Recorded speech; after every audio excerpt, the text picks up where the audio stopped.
வணக்கம். ஜெம் செய்திகளுக்காக நான் உங்கள் குணா. இந்திய நேரப்படி காலை 8:30 மணி செய்திகள். முதலில் ஜெம் தலைப்பு செய்திகளை காணலாம். சட்டமன்ற தேர்தலையொட்டி அதிமுக பாஜக இடையேயான தொகுதி பங்கீடு. மத்திய அமைச்சர் பியூஷ் கோயல் சென்னையில் இன்று அதிமுக பொதுச் செயலாளர் எடப்பாடி பழனிசாமியை நேரில் சந்தித்து பேச்சுவார்த்தை. சாத்தான்குளம் வழக்கு. மதுரை முதலாவது கூடுதல் மாவட்ட நீதிமன்றத்தில் இன்று தீர்ப்பு. சட்டமன்ற தேர்தலையொட்டி பிரச்சார பயணத்தை தொடங்குகிறார் நாம் தமிழர் கட்சியின் ஒருங்கிணைப்பாளர் சீமான். தமிழகத்தில் நிலவும் பிரச்சனைகளை மையப்படுத்தி பல்வேறு பாடல்களை பாடி பிரச்சாரம் மேற்கொள்வதாக தகவல். புதுச்சேரியில் பாஜகவில் இருந்து விலகிய சாய் சரவணகுமார் திருப்புவனம் தொகுதி தாவேகா வேட்பாளராக அறிவிப்பு. அரசியல் களத்தில் பெரும் பரபரப்பு. சட்டமன்ற தேர்தலில் 5 தொகுதிகளை ஏற்க வேண்டும். முதலமைச்சர் மு.க.ஸ்டாலின் வலியுறுத்துவதாக மார்க்சிஸ்ட் கம்யூனிஸ்ட் கட்சியின் மாநில செயலாளர் சண்முகம் பேட்டி. மத்திய கிழக்கு போர் ஆபத்தான கட்டத்தில் சென்று கொண்டிருக்கிறது என உலக சுகாதார அமைப்பின் தலைவர் டெட்ரோஸ் எச்சரிக்கை. இனி விரிவான செய்திகளை காணலாம். வருகின்ற சட்டமன்ற தேர்தலை முன்னிட்டு அதிமுக பாஜக இடையேயான தொகுதி பங்கீடு தொடர்பாக மத்திய அமைச்சர் பியூஷ் கோயல் சென்னையில் இன்று அதிமுக பொதுச் செயலாளர் எடப்பாடி பழனிசாமியை நேரில் சந்தித்து பேச்சுவார்த்தை நடத்த உள்ளார். அதிமுக பொதுச் செயலாளர் எடப்பாடி பழனிசாமி கடந்த 19ஆம் தேதி டெல்லியில் சென்று உள்துறை அமைச்சர் அமித்ஷாவை சந்தித்து தொகுதி பங்கீடு பற்றி பேசினார். இதன் பின்னர் டெல்லி விமான நிலையத்தில் எடப்பாடி பழனிசாமி செய்தியாளர்களை சந்தித்து பேசிய போது சட்டமன்ற தேர்தலில் தங்களது கூட்டணி கட்சிகளுடனான தொகுதி பங்கீடு 4 நாட்களில் இறுதி செய்யப்பட்டு விடும் என்று கூறியிருந்தார். இதையடுத்து அதிமுகவுடன் தொகுதி பங்கீடு பேச்சுவார்த்தை நடத்த மத்திய அமைச்சர் பியூஷ் கோயல் இன்று காலை 10 மணிக்கு சென்னை வருகிறார். இதன் பின்னர் அவர் சென்னை நுங்கம்பாக்கத்தில் உள்ள நட்சத்திர விடுதியில் அதிமுக பொதுச் செயலாளர் எடப்பாடி பழனிசாமியை சந்தித்து பேச்சுவார்த்தை நடத்த உள்ளார். இந்த நிகழ்வில் கூட்டணி கட்சி தலைவர்களும் கலந்து கொள்கின்றனர். அதிமுக தரப்பில் பாஜகவிற்கு 27 இடங்கள் வரை ஒதுக்க முன்வந்திருப்பதாக தகவல் வெளியாகியுள்ளது. இதையடுத்து அதிமுகவுடன் மேற்கொள்ளப்பட உள்ள தொகுதி பங்கீடு அரசியல் வட்டாரங்களில் பெரும் எதிர்பார்ப்பை அதிகரித்துள்ளது. 5 ஆண்டுகளுக்கு மேலாக விசாரணை நடந்த சாத்தான்குளம் இரட்டை படுகொலை வழக்கில் இன்று தீர்ப்பு வெளியாக உள்ளது. 2020ஆம் ஆண்டு ஜூன் மாதம் கொரோனா ஊரடங்கு அமலில் இருந்த காலத்தில் கடையை தாமதமாக அடைத்ததாக கூறி சாத்தான்குளத்தைச் சேர்ந்த வணிகர்களான ஜெயராஜ் மற்றும் அவரது மகன் பென்னிக்ஸ் ஆகியோரை போலீசார் விசாரணைக்காக அழைத்து சென்றனர். காவல் நிலையத்தில் வைத்து போலீசார் நடத்திய கொடூர தாக்குதலில் இருவரும் அடுத்தடுத்து உயிரிழந்தனர். இந்த வழக்கில் ஆய்வாளர் ஸ்ரீதர், சார்பு ஆய்வாளர்கள் ரகு கணேஷ், பாலகிருஷ்ணன் உள்ளிட்ட 10 போலீசார் கைது செய்யப்பட்டனர். கைதானவர்களில் சிறப்பு சார்பு ஆய்வாளர் பால்துரை உடல்நலக்குறைவில் உயிரிழந்த நிலையில் எஞ்சிய 9 பேரும் தற்போது சிறையில் உள்ளனர். மதுரை முதலாவது கூடுதல் மாவட்ட நீதிமன்றத்தில் நீதிபதி முத்துக்குமரன் முன்னிலையில் நடைபெற்று வந்த இந்த வழக்கின் விசாரணை முழுமையாக முடிவடைந்த நிலையில் இன்று தீர்ப்பளிக்கப்பட உள்ளது. இந்த தீர்ப்பு நீதித்துறையின் மீதான நம்பிக்கையையும் காவல்துறையின் பொறுப்புணர்வையும் மீண்டும் ஒருமுறை நிலைநாட்டும் என்று பரவலாக எதிர்பார்க்கப்படுகிறது. வருகின்ற சட்டமன்ற தேர்தலையொட்டி நாம் தமிழர் கட்சியின் ஒருங்கிணைப்பாளர் சீமான் இன்று பாட்டு பாடி பிரச்சார பயணத்தை தொடங்குகிறார். திருவள்ளூர் மாவட்டம் திருத்தணியில் உள்ள முருகன் கோவிலில் நாம் தமிழர் கட்சியின் ஒருங்கிணைப்பாளர் சீமான் வருகின்ற சட்டமன்ற தேர்தலையொட்டி வழிபாடு செய்து தேர்தல் பிரச்சாரத்தை தொடங்க உள்ளார். பிரச்சாரத்தின் போது தமிழகத்தில் நிலவும் பிரச்சனைகளை மையப்படுத்தி பல்வேறு பாடல்களை பாடி பிரச்சார பயணத்தை மேற்கொள்கிறார் என தகவல் வெளியாகியுள்ளது. புதுச்சேரியில் பாஜகவில் இருந்து விலகிய சாய் சரவணகுமார் திருப்புவனம் தொகுதி தாவேகா வேட்பாளராக அறிவிக்கப்பட்டுள்ள நிலையில் அரசியல் களத்தில் பெரும் பரபரப்பை ஏற்படுத்தியுள்ளது. புதுச்சேரி மாநிலத்தில் நடைபெறவுள்ள சட்டமன்ற தேர்தலையொட்டி தமிழக வெற்றிக் கழகத்தின் தலைவர் விஜய் 30 பேர் கொண்ட தாவேகா வேட்பாளர் பட்டியலை வெளியிட்டுள்ளார். இந்த வேட்பாளர் பட்டியலில் பாஜகவிலிருந்து காலையில் விலகிய சாய் சரவணகுமார் இரவில் திருப்புவன தொகுதி தாவேகா வேட்பாளராக அறிவிக்கப்பட்டுள்ளது அரசியல் களத்தில் பெரும் பரபரப்பை ஏற்படுத்தியுள்ளது. இதில் சாய் சரவணகுமார் 2021ஆம் ஆண்டு பாஜக சார்பில் வென்று 2025ஆம் ஆண்டு வரை முதலமைச்சர் ரங்கசாமியின் அமைச்சரவையில் பதவி வகித்துள்ளார் என்பது குறிப்பிடத்தக்கது. முதலமைச்சர் மு.க.ஸ்டாலின் வலியுறுத்துவதாக மார்க்சிஸ்ட் கம்யூனிஸ்ட் கட்சியின் மாநில செயலாளர் சண்முகம் தெரிவித்துள்ளார். திமுக கூட்டணியில் மார்க்சிஸ்ட் கம்யூனிஸ்ட் கட்சிக்கான தொகுதி பங்கீடு என்று முடிவாகவில்லை. முதலமைச்சர் மு.க.ஸ்டாலினை சந்தித்து பேச்சுவார்த்தை குழு பேச்சுவார்த்தை நடத்திய நிலையில் இன்னும் இழுபறி நீடிக்கிறது. 2021ஆம் ஆண்டு சட்டமன்ற தேர்தலில் திமுக கூட்டணியில் மார்க்சிஸ்ட் கம்யூனிஸ்ட் கட்சி 6 இடங்களில் போட்டியிட்டு 2 இடங்களில் வெற்றி பெற்றது. 2026 தேர்தலில் கூடுதல் இடங்களில் போட்டியிட அக்கட்சியினர் விரும்பிய நிலையில் திமுக கூட்டணியில் தேமுதிக, மக்கள் நீதி மய்யம் உள்ளிட்ட பல்வேறு கட்சிகளும் இணைந்துள்ளதால் தொகுதிகளை குறைத்துக் கொள்ள திமுக குழு கோரியுள்ளது. இதன் காரணமாக இதுவரை உடன்பாடு ஏற்படவில்லை. இந்த நிலையில் மார்க்சிஸ்ட் கம்யூனிஸ்ட் கட்சியின் மாநில செயலாளர் சண்முகம் செய்தியாளர்களை சந்தித்து பேசினார். அப்போது 5 தொகுதிகளை ஏற்க வேண்டும் என முதலமைச்சர் மு.க.ஸ்டாலின் வலியுறுத்துவதாக தெரிவித்துள்ளார். மத்திய கிழக்கு போர் ஆபத்தான கட்டத்தில் சென்று கொண்டிருப்பதாக உலக சுகாதார அமைப்பு எச்சரிக்கை விடுத்துள்ளது. ஈரான் மற்றும் இஸ்ரேலில் உள்ள அணுசக்தி முக்கியத்துவம் வாய்ந்த தளங்களுக்கு அருகில் நடந்ததாக கூறப்படும் தாக்குதல்கள் குறித்து உலக சுகாதார அமைப்பின் தலைவர் டெட்ரோஸ் எச்சரிக்கை விடுத்தார். மேலும் மத்திய கிழக்கு மோதல் ஒரு ஆபத்தான கட்டத்தை எட்டியுள்ளதாகவும் அவர் குறிப்பிட்டுள்ளார். ஈரானில் உள்ள நடன்ஸ் செறிவூட்டல் வளாகம் மற்றும் அணுசக்தி நிலையம் அமைந்துள்ள இஸ்ரேல் நகரமான டிமோனா மீது தாக்குதல் நடத்தப்பட்டதாக கூறப்படுவதால் மத்திய கிழக்கில் போர் ஒரு ஆபத்தான கட்டத்தை எட்டியுள்ளதாக டெட்ரோஸ் தெரிவித்தார். அரசியல் புரிதலற்ற இளைஞர்களை கொண்ட நடிகர் விஜயின் தமிழக வெற்றி கழகத்துடன் கூட்டணி அமைக்கப் போவதில்லை என தமிழக வாழ்வுரிமை கட்சி தலைவர் வேல்முருகன் தெரிவித்துள்ளார். திமுகவிலிருந்து வெளியேறியதும் விஜயின் தமிழக வெற்றி கழகத்துடன் வேல்முருகன் இணைவார் என்ற எதிர்பார்ப்பு நிலவியது. ஆனால் அதை முற்றிலும் மறுத்த வேல்முருகன் விஜய் மற்றும் அவரது கட்சியை கடுமையாக விமர்சித்துள்ளார். விஜய் அரசியலுக்கு வந்தபோது முதலில் வரவேற்றவர்களில் தானும் ஒருவர் என்றாலும் கூட தற்போது அந்த கட்சியை அரசியல் புரிதல் இல்லாத இளைஞர்கள் கொண்ட அமைப்பு என அவர் குற்றம் சாட்டினார். மேலும் தமிழ்நாட்டின் சமூக நீதி வரலாறு மற்றும் திராவிட மரபு குறித்து எந்த தெளிவும் தாவேகா கட்சிக்கு இல்லை என்றும் குற்றம் சாட்டினார். அதனால் 2026 தேர்தலில் விஜயுடன் கூட்டணி அமைவதற்கு வாய்ப்பே இல்லை என்று அவர் தெளிவுபடுத்தினார். தொடர்ந்து பேசிய வேல்முருகன் தொகுதி பங்கீடு உள்ளிட்ட விஷயங்களில் திமுக பெரியண்ணன் போக்குடன் செயல்படுகிறது என வேல்முருகன் விமர்சித்துள்ளார்.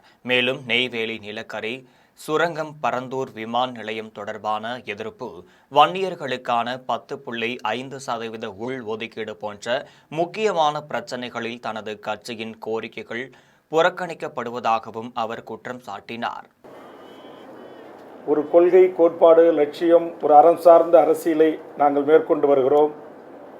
அதனால் தமிழ்நாட்டில் வாழ்கின்ற கோடிக்கணக்கான தமிழ் மக்களின் உணர்வுகளும் தமிழ்நாட்டின் படித்த இளைஞர்களுடைய வேண்டுகோளும் உலகம் முழுவதும் வாழ்கின்ற புலம்பெயர்ந்து எமது ஈழ உறவுகளின் வேண்டுகோளையும் உள்ளடக்கி விவசாயிகள், மாணவர்கள், மீனவர்கள், தாய்மார்கள், பல்வேறு தரப்புகளின் கண்ணீரை துடைக்கின்ற கோரிக்கைகளான ஒரு 10 அம்ச கோரிக்கைகளை முன்வைத்து பேச்சுவார்த்தை குழுவுடன் வழங்கி எங்களில் இடங்களில் கூட எங்களுக்கு பிரச்சனை இல்லை, இந்த கோரிக்கைகளை உடனடியாக நிறைவேற்றி தருவதற்கு மாண்புமிகு தமிழ்நாடு முதலமைச்சர் அவர்கள் ஆவணை செய்ய வேண்டும் என்று நான் வலியுறுத்தியிருந்தேன். தமிழக வெற்றிக் கழகத்தைச் சேர்ந்த ஆதவ் அர்ஜுனா என்ன தொழில் செய்து கொண்டிருக்கிறார் என்பது தமிழ்நாட்டிற்கே தெரியும் என்று முன்னாள் முதலமைச்சர் ஓ பன்னீர்செல்வம் சூசகமாக குற்றம் சாட்டினார். சிவகங்கை மாவட்டம் இளையான்குடியில் கூட்டுறவுத்துறை அமைச்சர் கே.ஆர். பெரிய கருப்பன் தலைமையில் தமிழ்நாடு தலை குனியாது என்ற தலைப்பில் பொதுக்கூட்டம் நடைபெற்றது. இதில் கலந்து கொண்ட பின்னர் செய்தியாளர்களிடத்தில் பேசிய ஓ பன்னீர்செல்வம், முதலமைச்சர் ஸ்டாலினுக்கு அழுத்தம் யாராலும் கொடுக்க முடியாது என்றார். அமெரிக்காவை மிரட்டினாலும் முதலமைச்சர் பணிய மாட்டார் என்றும் தமிழ்நாடு என்றென்றும் தலை குனியாது என்றும் ஓபிஎஸ் தெரிவித்தார். தமிழக அரசு மக்கள் நலத்திட்டங்களை சிறப்பாக செயல்படுத்தி வருவதாகவும் கூறிய ஓ பன்னீர்செல்வத்திடம் திமுக ஆட்சியை பண்ணையார் ஆட்சி என்று ஆதவ் அர்ஜுனா செய்த விமர்சனம் குறித்த செய்தியாளர் கேள்வி எழுப்பினார். அதற்கு அவர் ஆதவ் அர்ஜுனா என்ன தொழில் செய்கிறார் என்பது தமிழ்நாட்டிற்கே தெரியும் என்றும் யார் பண்ணையார் என்பது மக்களுக்கு நன்றாக தெரியும் என்று பதிலடி கொடுத்தார். நாட்டு மக்களுக்கு, தமிழ்நாட்டு மக்களுக்கு நன்றாக தெரியும். தமிழக அரசை சிறப்பான அரசாக நாட்டு மக்களுக்கு நல்ல பல திட்டங்கள் தந்த முதலமைச்சர் தளபதி அவர்கள் தான் என்பது நாட்டு மக்கள் நன்றாக அறிந்து வைத்திருக்கார் என்பதை தெரிவித்துக் கொள்கிறேன். ஆதவர்ஜுனா சொல்லியிருக்காரு, பண்ணையார் ஆட்சி தான் திமுக நடக்குது அப்படின்னு சொல்லி ஒரு குற்றச்சாட்டு வச்சிருக்காரு. இது எப்படி பாக்குறீங்க? ஆதவர்ஜுன் என்ன தொழில் நடத்தி கொண்டிருக்கிறார் என்று உங்களுக்கு அனைவருக்கும் தெரியும். யார் பண்ணையார் என்பது உங்களுக்கு நன்றாக தெரியும். புதுக்கோட்டை மாவட்டம் அறந்தாங்கியில் வாக்காளர்களுக்கு விழிப்புணர்வை ஏற்படுத்தும் விதமாக மாணவர்களின் ஆடல் பாடல் நிகழ்ச்சியை ஆட்சியர் அருணா தொடங்கி வைத்தார். தமிழ்நாடு சட்டமன்ற பொதுத் தேர்தல் 2026 முன்னிட்டு வாக்காளர்கள் 100 விழுக்காடு வாக்களிக்க வேண்டும் என்பதை வலியுறுத்தி புதுக்கோட்டை மாவட்ட ஆட்சித் தலைவர் அருணா தலைமையில் அறந்தாங்கி சட்டமன்ற தொகுதியில் வாக்காளர் விழிப்புணர்வு பிரச்சாரத்துடன் மாணவர்களின் ஆடல் பாடல் மற்றும் சிலம்பாட்ட நிகழ்ச்சிகள் மூலம் வாக்காளர் விழிப்புணர்வு பிரச்சாரம் நடைபெற்றது. இந்நிகழ்ச்சியை மாவட்ட ஆட்சியர் அருணா தொடங்கி வைத்து பொதுமக்களுக்கு துண்டு பிரசுரங்களை வழங்கினார். சாதாரண டீ கடைக்காரராக இருந்த ஓபிஎஸ்ஐ 3 முறை முதலமைச்சராக்கி அழகு பார்த்த அதிமுக கட்சியை பார்த்து அழிந்துவிடும் என்று பேசுவதா என்று முன்னாள் அமைச்சர் செல்லூர் ராஜு கண்டனம் தெரிவித்துள்ளார். சென்னை ராயப்பேட்டையில் உள்ள அதிமுக அலுவலகத்தில் தேர்தல் பிரச்சார குழு ஆலோசனை கூட்டம் முன்னாள் நாடாளுமன்ற அமைச்சர் தம்பிதுரை தலைமையில் நடந்தது. இதில் தேர்தல் பிரச்சாரத்தில் கொடுக்கக்கூடிய வாக்குறுதிகள் குறித்தும் பிரச்சாரத்தில் எவ்வாறு செயல்பட வேண்டும் என்பது உட்பட பல்வேறு விவகாரங்கள் விவாதிக்கப்பட்டனர். இதில் அதிமுகவின் முன்னாள் அமைச்சர்கள் கலந்து கொண்டனர். இந்த கூட்டத்திற்கு பின் செய்தியாளர்களுக்கு பேட்டியளித்த செல்லூர் ராஜு, சாதாரண டீ கடைக்காரராக இருந்த ஓபிஎஸ்ஐ 3 முறை அமைச்சராக்கி பல்வேறு பொறுப்புகளை கொடுத்து அழகு பார்த்த அதிமுக கட்சி அழிந்துவிடும் என்று ஓபிஎஸ் பேசலாமா என்று ஆவேசமாக கேள்வி எழுப்பினார். அதிமுக படுதோல்வி அடையும், திமுக எழுத்து நிக்கிறதுக்கு எந்த சக்திக்கும் தைரியமே இல்லை அப்படின்னு சொல்றாரு. அதிமுகன்ற கட்சி இல்லைன்னா 2 நாளைக்கு முன்னாடி பேசுறாரு. அவருடைய பிரச்சாரத்தை எப்படி பாருங்க? அவர் பிரச்சாரம்னா ஒண்ணும் இல்ல. நேற்று கூட அவர் சிவகங்கை கூட்டத்துல பேசுறாரு. எல்லாருக்கும் 500 கையில கொடுத்து அதுல ஏத்துறாங்க வேன்ல, அதுலக்கே கூட்டம் ஏற மாட்டேங்குது. ஈரானில் சிக்கி தவிக்கும் 700 தமிழக மீனவர்களை உடனடியாக மீட்க நடவடிக்கை எடுக்க வேண்டும் என ஒன்றிய பாஜக அரசை மதிமுக பொதுச் செயலாளர் வைகோ வலியுறுத்தியுள்ளார். இது தொடர்பாக அவர் வெளியிட்டிருக்கும் அறிக்கையில், தூத்துக்குடி, நெல்லை, ராமநாதபுரம், கடலூர், குமரி மாவட்டங்களைச் சேர்ந்த நூற்றுக்கணக்கான மீனவர்கள் ஈரானில் பணியாற்றி வருவதாகவும் தற்போது அங்கு போர் முற்றுவதால் மீனவர்களின் பாதுகாப்பு கேள்விக்குறியாக இருப்பதாக குறிப்பிட்டுள்ளார். இதனிடையே குமரி மாவட்டம் கடையம்பட்டணத்தைச் சேர்ந்த பாபின், செசாரியோ, சத்யரேமா ராஜ் ஆகியோர் உயர்நீதிமன்ற மதுரை கிளையில் தாக்கல் செய்த மனுவில் ஈரான் நாட்டில் தவிக்கும் தமிழக மீனவர்களை பாதுகாப்பாக அழைத்து வர உத்தரவிட வேண்டும் என்று குறிப்பிட்டிருந்ததை வைகோ சுட்டிக்காட்டியுள்ளார். மேலும் அந்த மனு கடந்த 11ஆம் தேதி நீதியரசர் பரத சக்கரவர்த்தி முன்பு விசாரணைக்கு வந்தபோது அரசு தரப்பில் ஈரானில் உள்ள இந்தியர்களை மீட்க இந்திய தூதரகம் நடவடிக்கை எடுத்து வருவதாக இந்திய அரசு சார்பில் அனைத்து முயற்சிகளும் எடுக்கப்பட்டிருப்பதாக கூறப்பட்டதையும் அவர் நினைவு கூர்ந்துள்ளார்.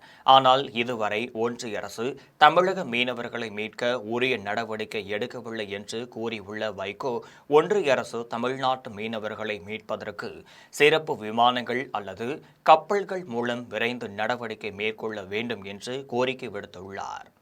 உள்நாட்டு விமான கட்டணங்களுக்கான உச்சவரம்பை இன்று முதல் நீக்குவதாக ஒன்றிய அரசு அறிவித்துள்ளது. இதனால் டிக்கெட் கட்டணம் பன்மடங்கு அதிகரிக்க உள்ளது. இந்தியாவில் உள்நாட்டு விமான கட்டணங்கள் மீது விதிக்கப்பட்டிருந்த தற்காலிக உச்சவரம்பை நீக்க ஒன்றிய அரசு முடிவு செய்துள்ளது. இன்று முதல் இந்த மாற்றம் அமலுக்கு வருவதால் விமான நிறுவனங்கள் தங்களின் இயக்க செலவு மற்றும் சந்தை நிலவரத்திற்கு ஏற்ப தன்னிச்சையாக கட்டணங்களை நிர்ணயிக்க வழிவகை செய்யப்பட்டுள்ளது. கடந்த 2025 டிசம்பர் மாதத்தில் இண்டிகோ உள்ளிட்ட நிறுவனங்களில் விமான சேவைகளில் ஏற்பட்ட குளறுபடிகள் காரணமாக கட்டணங்கள் கடுமையாக உயர்ந்தனர். இதை கட்டுப்படுத்தவும் பயணிகளை பாதுகாக்கவும் தூரத்தை பொறுத்து ஒரு வழி பயணத்திற்கு அதிகபட்சமாக சுமார் 18,000 ரூபாய் வரை மட்டுமே கட்டணம் வசூலிக்கப்பட வேண்டும் என்று ஒன்றிய அரசு தற்காலிகமாக உச்சவரம்பு விதித்திருந்தது. தற்போது விமான போக்குவரத்து துறை ஓரளவு நிலை பெற்றுள்ள நிலையில் சந்தை விதிகளை சீராக்கும் நோக்கில் இந்த கட்டுப்பாடு நீக்கப்படுவதாக சிவில் விமான போக்குவரத்து அமைச்சகம் தெரிவித்துள்ளது. காஞ்சிபுரம் மாவட்டம் உத்தரமேரூர் அருகே 10 ஆண்டுகளுக்கு முன்பு அரசு பள்ளியில் படித்து முடித்த மாணவர்களின் சங்கமம் நடைபெற்றது. உத்தரமேரூர் அடுத்துள்ள பெருநகர் அரசு மாதிரி மேல்நிலைப் பள்ளியில் 2015-16ஆம் ஆண்டில் மாணவ மாணவிகள் தாங்கள் படித்த பள்ளியில் சந்தித்து மகிழ்ச்சியோடு உரையாடி மகிழ்ந்தனர். இந்த விழாவிற்கு வருகை தந்த அனைவரையும் பள்ளி மாணவிகள் வரவேற்றனர்.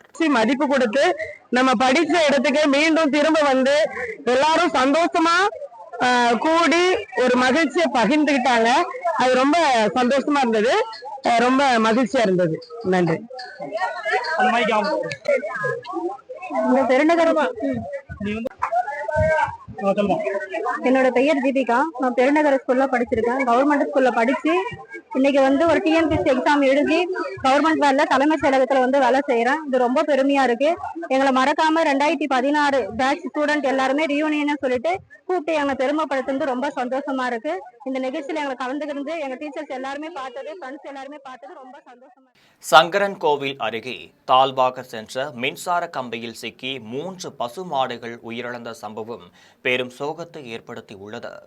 தென்காசி மாவட்டம் சங்கரன் கோவில் இளவன்குளம் சாலையில் உள்ள குருநாதன் என்பவருடைய 2 பசுமாடுகளும் கடல் என்பவருடைய ஒரு பசுமாடும் அவர்களுக்கு சொந்தமான விவசாய நிலத்தில் மேய்ச்சலுக்காக சென்றுள்ளனர். சில நாட்களுக்கு முன்பு பெய்த மழையின் காரணமாக அப்பகுதி விவசாய நிலங்களில் உள்ள மின்கம்பங்களில் மின்கம்பிகள் உறுதி இழந்து தாழ்வாக செல்கின்றனர். இது குறித்து மின் வாரியத்திற்கு பலமுறை புகார் அளித்தும் எந்த ஒரு நடவடிக்கையும் எடுக்கப்படவில்லை என கூறப்படுகிறது.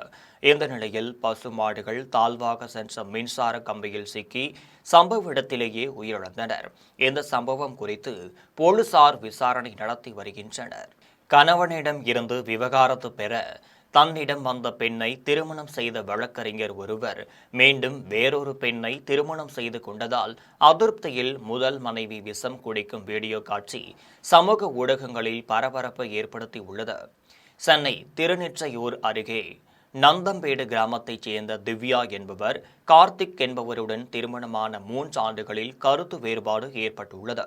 கார்த்திக்கிடம் இருந்து விவகாரத்து பெறுவதற்காக முகுந்தன் என்ற வழக்கறிஞரை திவ்யா அணுகியுள்ளார். அப்போது இருவருக்கும் இடையில் பழக்கம் ஏற்பட்டு கள்ளக்காதலாக மாறி திருமணம் செய்து கொண்டனர். இந்த நிலையில் சில ஆண்டுகளுக்கு பிறகு முகுந்தன் வேறொரு பெண்ணை திருமணம் செய்துள்ளார். இதையடுத்து முகுந்தனுக்கும் திவ்யாவிற்கும் இடையே தொடர்ந்து பிரச்சனைகள் ஏற்பட்டு வந்தனர். ஒரு கட்டத்தில் முகுந்தன் திவ்யாவை அடித்து கொலை மிரட்டல் விடுத்ததாக கூறப்படுகிறது. இதனால் மன உளைச்சல் அடைந்த திவ்யா 2 தினங்களுக்கு முன்பு விஷம் குடித்து தற்கொலைக்கு முயன்றுள்ளார். அதற்கு முன்பாக அவர் முகுந்தன் தன்னை ஏமாற்றி விட்டதாகவும் ஆளும் கட்சியில் அதிகாரத்தில் உள்ள சிலரோடு பழக்கம் இருப்பதாகவும் கூறி முகுந்தன் மிரட்டியதாக வீடியோ ஒன்று பதிவிட்டுள்ளார். இது பெரும் பரபரப்பை ஏற்படுத்தியுள்ளது. ஜெர்மனியைச் சேர்ந்த GLRA அமைப்பு ஓமலூர் RC செட்டியில் செயல்பட்டு வரும் LRRC தொழுநோய் நிவாரண மையத்துடன் இணைந்து மாற்றுத்திறனாளிகள் நலவாழ்வு திட்டத்தை தொடங்கியுள்ளது. சேலம் மாவட்டம் ஓமலூர் அடுத்த RC செட்டிப்பட்டி பகுதியில் உள்ள புனித ஜோசப் சமூக கூடத்தில் அனைத்து வகை மாற்றுத்திறனாளிகளுக்கான நலவாழ்வு தொடக்க விழா நடைபெற்றது.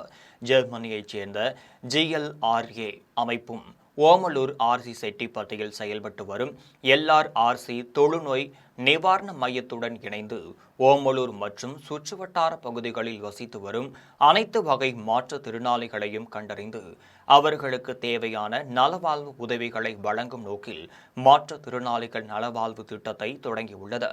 விழாவில் பிளக்ஸ் மேக்ஸ் மருத்துவக் கல்லூரி மருத்துவமனையின் தலைமை மருத்துவர் டாக்டர் PV தனபால், இந்தியாவிற்கான GLRA தலைமை நிர்வாக அதிகாரி ஷிபு ஆகியோர் கலந்து கொண்டு குத்துவிளக்கேற்றி வைத்து மாற்றுத்திறனாளிகள் நலவாழ்வு திட்டத்தை தொடங்கி வைத்தனர்.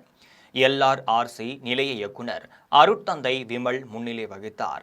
விழாவில் பங்கேற்றவர்களை LRRC நிர்வாக அலுவலர் தண்டபாணி வரவேற்றார். விழாவில் தமிழ்நாடு உதவிக்கரம் மற்றும் மாற்றுத்திறனாளிகள் நலச்சங்க நிர்வாகி லயன் மருத்துவர் அத்தியண்ணன், எக்காம்வெல் எலும்பியல் மைய இயக்குனர் லாரன்ஸ், ஓமலூர் அரசு மருத்துவமனை முதன்மை மருத்துவ அலுவலர் டாக்டர் லெகன்குமார், கிராம நிர்வாக அலுவலர் முத்துகிருஷ்ணன் உள்ளிட்ட 200க்கு மேற்பட்ட மாற்றுத்திறனாளிகள் கலந்து கொண்டனர். விழாவில் GLRA தலைமை நிர்வாக அதிகாரி சிபு உள்ளிட்ட சிறப்பு அழைப்பாளர்கள் தெரிவிக்கையில், ராமநாதபுரம் மாவட்ட அகமுடையார் முன்னேற்ற சங்கத்தின் சார்பில் நடைபெற்ற அரசியல் விழிப்புணர்வு மாநாட்டில் இந்திய சுதந்திர போராட்ட வீரர்களான மாமன்னர்கள் மருது பாண்டியர்களின் திருவுருவ சிலையை ராமநாதபுரத்தில் அமைக்க வேண்டும் என்பன உள்ளிட்ட 5 தீர்மானங்கள் நிறைவேற்றப்பட்டனர். ராமநாதபுரம் பட்டணம் காத்தான் ECR சாலையில் அகமுடையார் முன்னேற்ற சங்கத்தின் சார்பில் அரசியல் விழிப்புணர்வு மாநாடு நடைபெற்றது. மாநாட்டிற்கு அகமுடையார் சங்கத்தின் மாவட்ட தலைவர் பாமன் ராஜாஜி தலைமை தாங்கினார். மாவட்ட செயலாளர் ராமகிருஷ்ணன் அனைவரையும் வரவேற்றார். இணை செயலாளர் PR பாபு, துணைத் தலைவர் KV ரமேஷ், பொருளாளர் பாஸ்கர சேதுபதி, ராமநாதபுரம் அகமுடையார் சட்டமன்ற தொகுதி தலைவர் வேல்முருகன் ஆகியோர் முன்னிலை வகித்தனர்.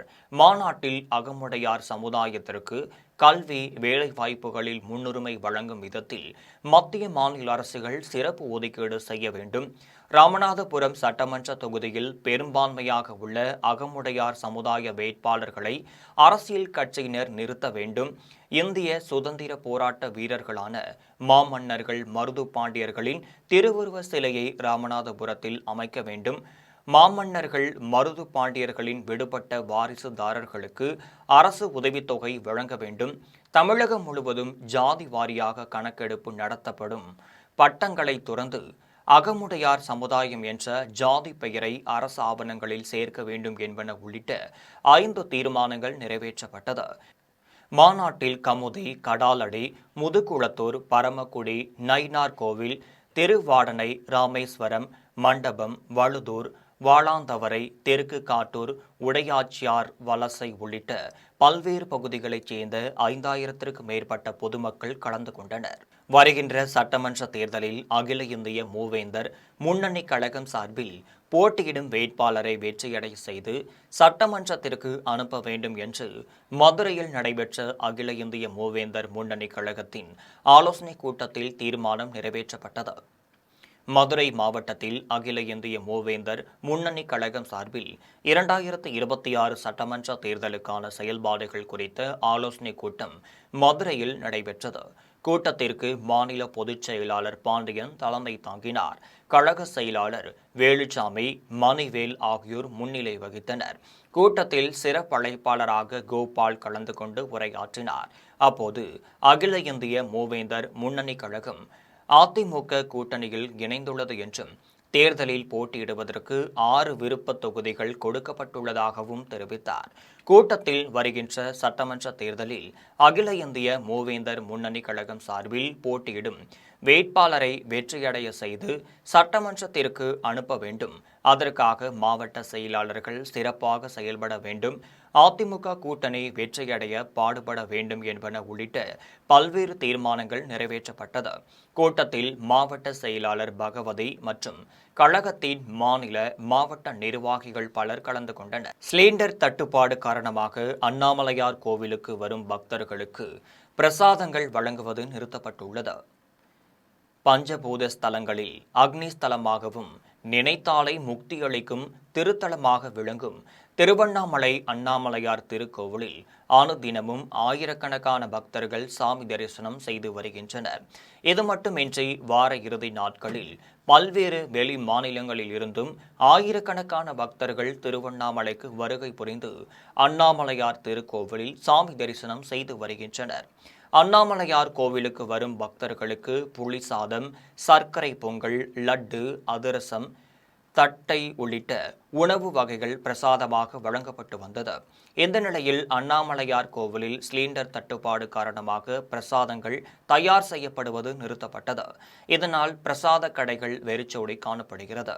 அண்ணாமலையார் கோவிலுக்கு வரும் பக்தர்கள் பிரசாதம் கிடைக்காமல் ஏமாற்றத்துடன் திரும்பி சென்றனர். உடனடியாக சிலிண்டர் தட்டுப்பாட்டை நீக்கி கோவிலுக்கு வரும் பக்தர்களுக்கு பிரசாதங்கள் வழங்க உரிய நடவடிக்கை எடுக்க வேண்டும் என பக்தர்கள் கோரிக்கை விடுத்துள்ளனர். திமுக ஆட்சியில் அம்மா உணவகம், மருந்தகம் ஆகியவை அழிந்து வருகிறது என்று அதிமுக முன்னாள் அமைச்சர் பெஞ்சமின் குற்றம் சாட்டியுள்ளார். சென்னை மதுரவாயில் அருகில் அதிமுக பகுதிச் செயலாளர் ஜெயபால் தலைமையில் திமுக அரசை கண்டித்து தெருமுனை பிரச்சார கூட்டம் நடைபெற்றது. கூட்டத்தில் முன்னாள் அமைச்சர் பெஞ்சமின் கலந்து கொண்டு உரையாற்றினார். அப்போது பேசிய அவர், திமுக ஆட்சியில் அம்மா உணவகம், மருந்தகம் ஆகியவை அழிந்து வருகிறது. தொடர்ந்து தமிழகத்தில் எங்கு பார்த்தாலும் சட்ட ஒழுங்கு சீர்கேடு, 3 வயது குழந்தைக்கு பாலியல் தொல்லை, பள்ளிக்கு செல்லக்கூடிய மாணவிகளுக்கு பாலியல் தொல்லை, வேலைக்கு செல்லக்கூடிய தாய்மார்களுக்கு பாதுகாப்பில்லை என கடுமையான விமர்சனங்களை முன்வைத்தார். இதில் மாவட்ட துணை செயலாளர் ஜனார்த்தனம், வட்டக்கழக செயலாளர் குமார், மாவட்ட மகளிரணி செயலாளர் யாமின இளையராஜா, பகுதி துணை செயலாளர் தங்கம் ஆகியோர் கலந்து கொண்டனர். மத்திய மாநில அரசுகள் கேஸ் சிலிண்டர் சீராக கிடைக்கவும், உணவக உரிமையாளர்கள், தொழிலாளர்களின் வாழ்வாதாரம் காக்க நடவடிக்கை எடுக்க வேண்டும் என தமிழ்நாடு வணிகர் சங்கங்களின் பேரவைத் தலைவர் சவுந்தரராஜன் வலியுறுத்தியுள்ளார். சென்னை ஆலந்தூரில் சென்னை அனைத்து நுகர்பொருள் விநியோகஸ்தர்கள் நலச்சங்கத்தின் 16ஆம் ஆண்டு விழா மற்றும் பொதுக்குழு கூட்டம் தலைவர் டாக்டர் நடராஜன் தலைமையில் நடைபெற்றது. நிகழ்ச்சிக்கு சிறப்பு அழைப்பாளராக தமிழ்நாடு உணவுப் பொருள் வியாபாரிகள் சங்க கௌரவ ஆலோசகர் ஜெயப்பிரகாசம், தலைவர் வேல்சங்கர், கௌரவ செயலாளர் சாய் சங்கர், தமிழ்நாடு வணிகர் சங்கங்களின் பேரவை சவுந்தரராஜன், மெஸ்மர் காந்தி ஆகியோர் கலந்து கொண்டனர். இதன் பின்னர் தமிழ்நாடு வணிகர் சங்கங்களின் பேரவைத் தலைவர் சவுந்தரராஜன் செய்தியாளர்களை சந்தித்து பேசிய போது, உணவு தர நிர்ணய சட்டத்தின் கீழ் வருடத்திற்கு ஒருமுறை உரிமம் வழங்கினால் போதும் என சட்டத்தை மாற்றியமைத்த மத்திய மாநில அரசுகளுக்கு நன்றியை தெரிவித்தார். இதில் ஜிஎஸ்டி வரியில் இன்னும் குளறுபடிகள் உள்ளதால் அதனை சீர் செய்ய வேண்டும் என்றும், உணவு பாதுகாப்பு தர சட்டத்தின் கீழ் சங்கத்தின் கோரிக்கைகளை பரிசீலனை செய்து நடவடிக்கை எடுக்க வேண்டும் என தீர்மானம் நிறைவேற்றப்பட்டுள்ளது என்று கூறினார். மத்திய மாநில அரசுகள் கேஸ் சிலிண்டர் சீராக கிடைக்கவும், உணவக உரிமையாளர்கள், தொழிலாளர்களின் வாழ்வாதாரம் காக்க நடவடிக்கை எடுக்க வேண்டும் என வலியுறுத்தினார். கேஸ் சிலிண்டர் தட்டுப்பாடு காரணமாக உணவகங்கள் மூடப்பட்டு இருக்கிறது. அதனால் உணவக உரிமையாளர்கள், உணவக தொழிலாளர்கள் எல்லாம் அவர்களுடைய வாழ்வாதாரம் பாதிக்கப்பட்டு இருக்கிறது. அதை மத்திய மாநில அரசுகள் உடனடியாக செயல்பட்டு எரிவாயு சிலிண்டர் தடையின்றி கிடைக்க நடவடிக்கை எடுக்க வேண்டும் என்று இந்த கூட்டத்தின் சார்பாக கேட்டுக்கொள்கிறோம்.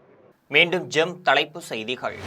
சட்டமன்ற தேர்தலையொட்டி அதிமுக பாஜக இடையேயான தொகுதி பங்கீடு.